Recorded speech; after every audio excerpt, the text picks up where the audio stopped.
Welcome to my channel. So today, maglaag na sadta. Kini atong laagan is pinakasikat ni dire sa Mindanao na spring resort. Grabe dito. Pakalamig din dito, sobra. Lahat ng mga lugar na pinupuntahan ko is sobrang natural na spring resort, natural na sabagay, natural naman talaga ang tubig, ano? Parang buang. So, naamiyaring kuan ang pinakaunang swimming pool dere sa Mindanao nga na-discover. Pero actually, meron tayong storytelling ani nga swimming pool. So, makita ninyo na napakaraming tao. Dahil sobrang init ng panahon, gusto nilang magtampisaw sa tubig. Yang tubig na yan, kahit sobrang daming tao, sobrang lamig din na tubig na yan. Kahit pati tinggil mo dyan, naku, magiging na talaga yan. Pero grabe guys, kung wala ang niyan, pag hindi masyadong maraming tao, yung tubig na yan, sobrang blue.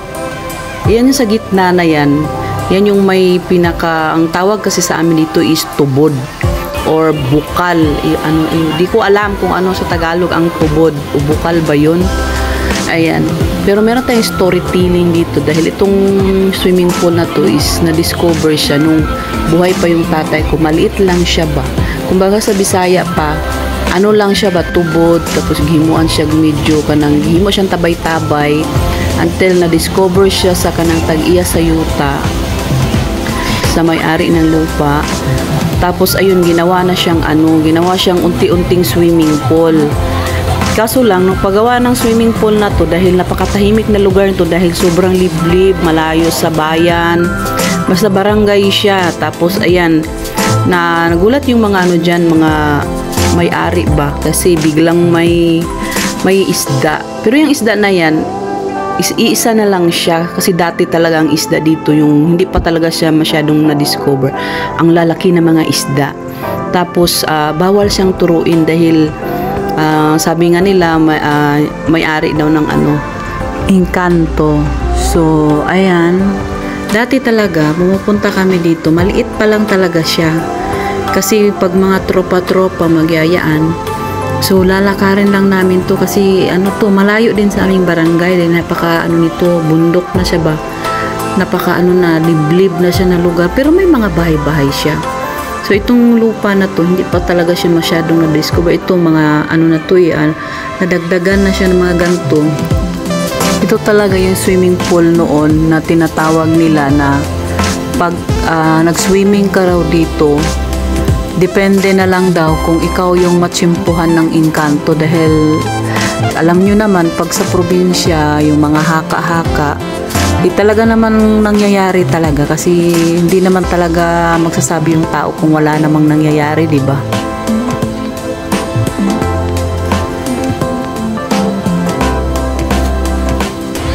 Na-tour na natin ang buong Mabanag Resorts. Ganda dito.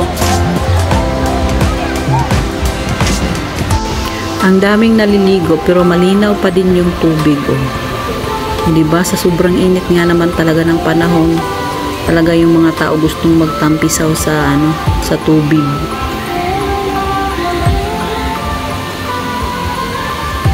Nagkita rin kami ng kaibigan ko na matagal na rin sa Maynila pero dito kami nagkita talaga.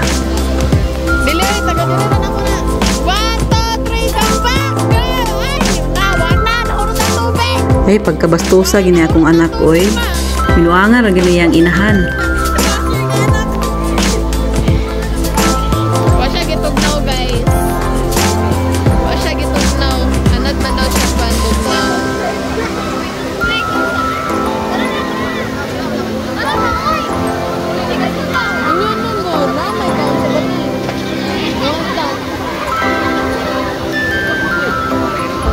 Hirapan ka sa katabi.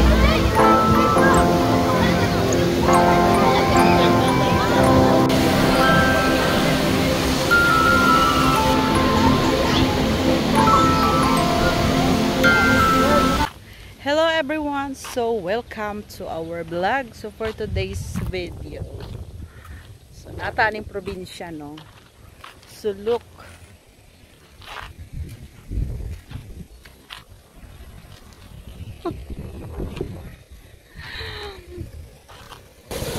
diba? Freshness, super duper fresh. Oh, diba? Life of province. This is a life province. Kumamaw. Tanom siya. Diba, oh. Ganda ng ano. Ang ganda ng tawag dito. Panahon. Haha. Ano ba yan? Ganda ng panahon, guys. Muna yung mong balay, gamay kaayo. Barong-barong. Wala pa siya nahuman. Kay daghan patag mga obligasyon sa buhay, so di gud siya mahuman, no? Pero importante diha nakahuman sila eskwela or natay matulgan.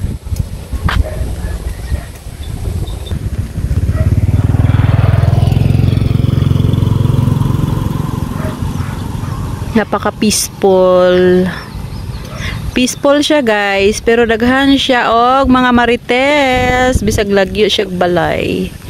Naagyapon na yung marites dari, oy. Marites diha, bisag wala siya balay, lagyo. Ayan. Welcome to our hometown. Daghan siya gulay diha, oh. Daghan siya mga tanom na siya, mga kamunting kahoy. Saging, nasa malunggay, guwapa kayo, oh. Ano siya, nananom siya. Nanani unod din kamote. May talbos.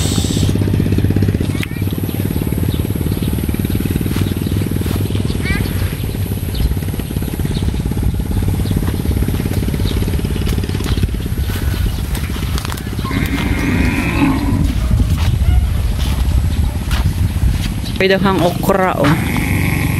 Kasi bunga, pero hindi siya makita. Layog silingan, pero dolog marites. Kung anak, oh. Kung anak, dagag pimples. Magkabalo mangarti. Pulan man. Ligo tayo regisyon. Hangin kayo siya pag mga yunaning oras gani, lamig kayo kay hangin na kayo. So diyan nga banda, diyan nga bukid ba, diha mi sa una. Diha mi sa una magkuan, mangahoy, manguha gatong or isugnod ba, isugnod. Diyan siya nga banda. And then diyan nga banda akong ex.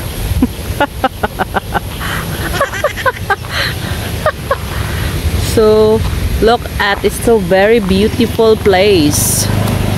Siya shortcut diha paingon og merkado kay may dakop dito. So look at the sunset. The sunset is so very beautiful and the irrigation is so clear. Oh, diba?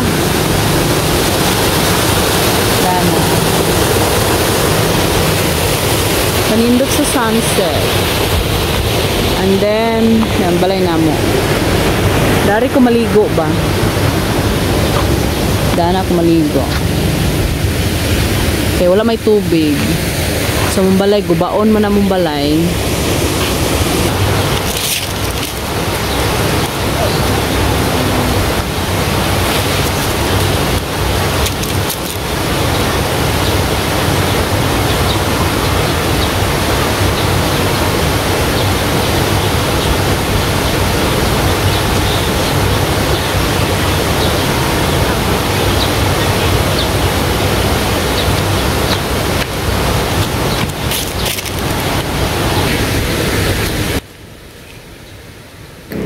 Ganito yung probinsya namin pag hapon na.